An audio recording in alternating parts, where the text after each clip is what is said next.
Hi there, welcome to Get Lit. My name's Pete Crooks. I'm senior editor and senior writer at Diablo Magazine, and Get Lit is devoted to speaking with local writers about their writing process.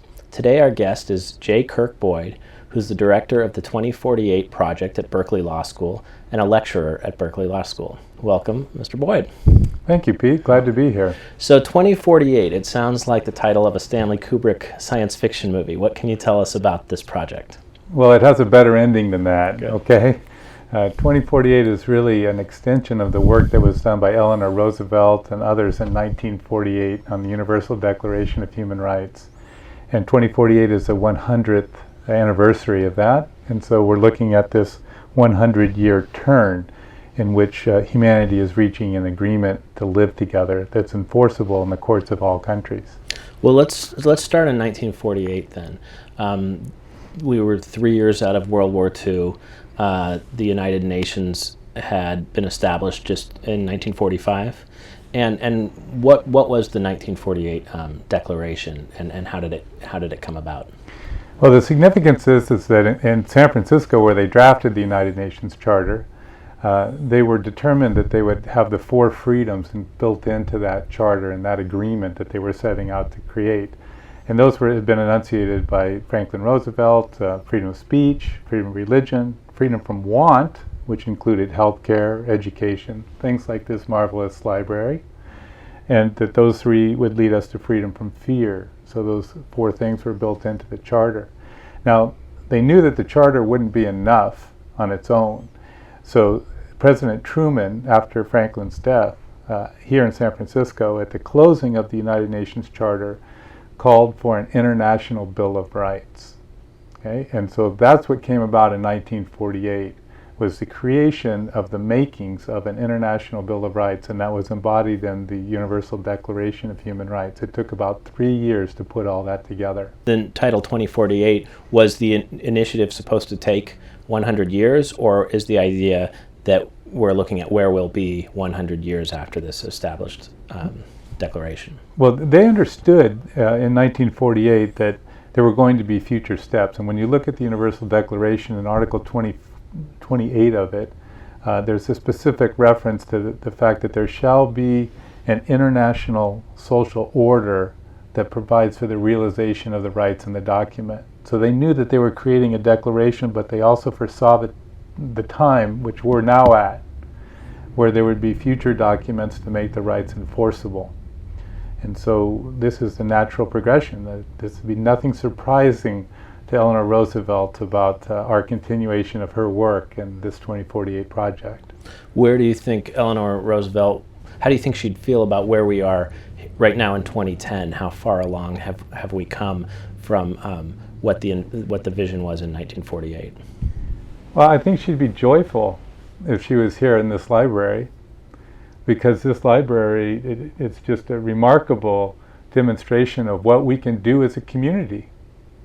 And here, this community's come together to create not only a great educational space, but a sense of camaraderie. And Eleanor had that same sort of vision, except on an international plane. And she saw that as our true method of security. And on that international plane, she would say that we've made great progress, and we have, because a lot has been accomplished in the last 60 years, but we still have a ways to go. And so she would be pleased that we're continuing her work, I'm sure. Let's talk about you a little bit and your background. You're a Mill Valley resident now and a lecturer at the Berkeley Law School, as well as the director of this program. Where did you grow up, and what's your background, academic background, that led you to this program? Well, I grew up in Palo Alto. Okay.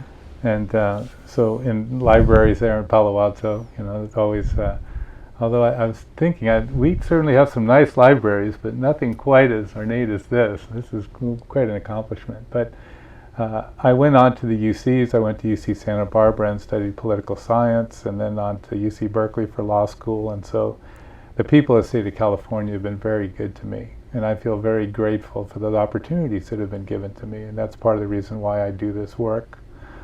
Is it's a way for me to give back. And you started writing the book in the late 90s? Is that when the book project started to come together? It is. It was the late 90s. I worked with a famous professor named Frank Newman, who actually was in Orinda, and a wonderful man. And he passed away when I was working with him, and I've really kept true to my promise to him that I would try to figure out how to make human rights juridical. See, Frank was on the California Supreme Court as well, and by juridical, what he thought was how to make them so that you could actually stand in court and have your human rights be enforced. So I've carried on that legacy. And this is an international declaration, right? This isn't just for U.S. citizenry. This is for every human on the planet. What is the procedure for making that sort of wide-sweeping a juridical declaration? Mm-hmm. Well, thanks for using the word, first off. I think, bless Frank, okay? That's a great thing in itself.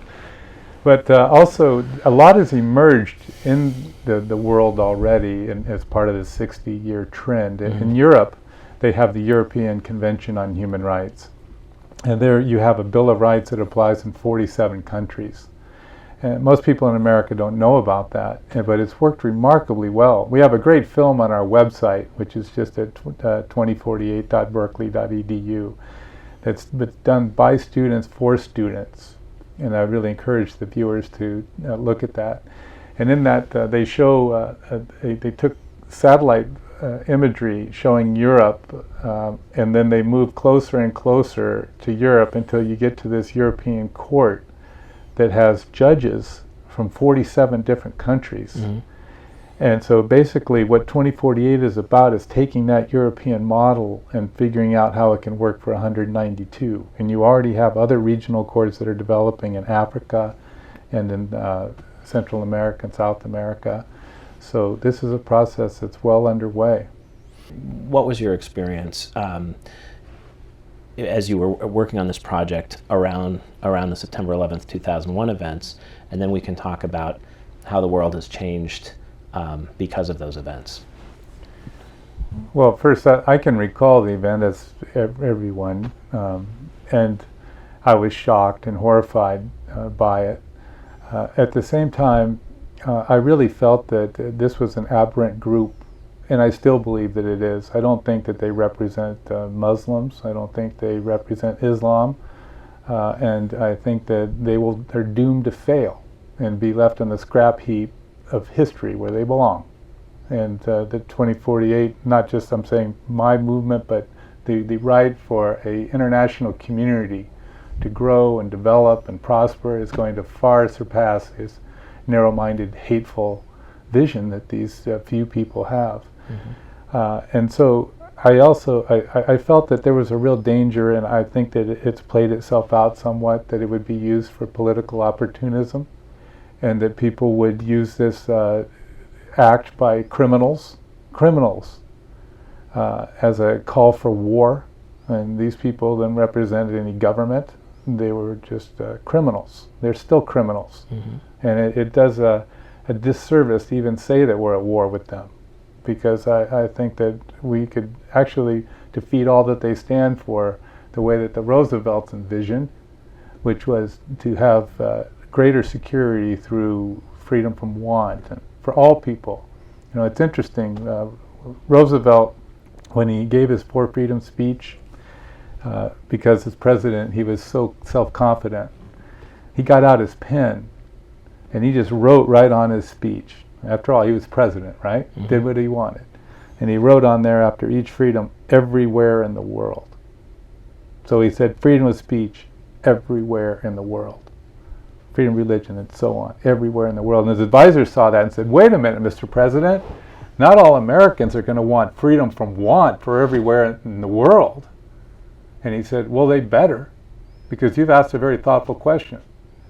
Roosevelt would say, it's no big surprise that the Taliban came out of the worst poverty in the world. We let it happen.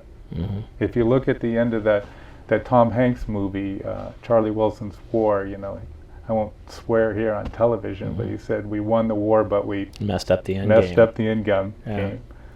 So it's a thoughtful question. Sorry for a long answer. No, that's interesting. And I'm also intrigued by the the vision of the 1948 Declaration, coming 7 years after the Pearl Harbor attacks and immediately following the horrors of World War II, there seemed to be, from 1945 to 1948, this incredible surge of optimism in the world community.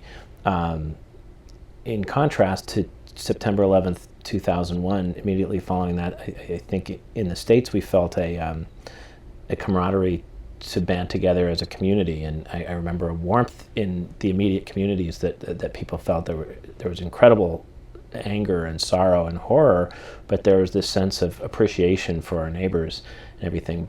But I wonder, 9 years later, if we've drifted away from that a little bit, in that we have a lot of animosity and polarization in the American community, that there seems to be a lot of finger pointing that it's the other side of the political fence that's causing all the problems, or it's another religion that is antagonistic towards our freedoms or whatever. And there isn't necessarily, I'm concerned that there isn't necessarily enough of an understanding of the larger human condition, and there's more of a, I like where I am, everybody else is at fault.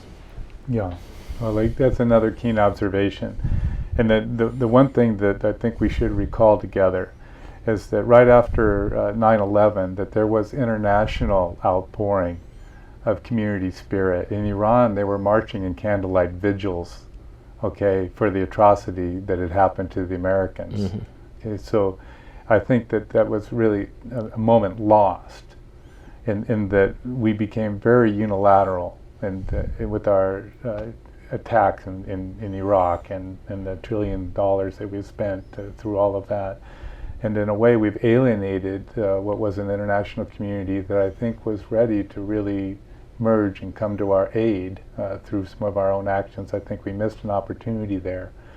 And as for the polarization that's occurring now, it's just a tragedy, really. It's an opportunity, another further opportunity lost, in that there are basic premises that we all stand for as Americans.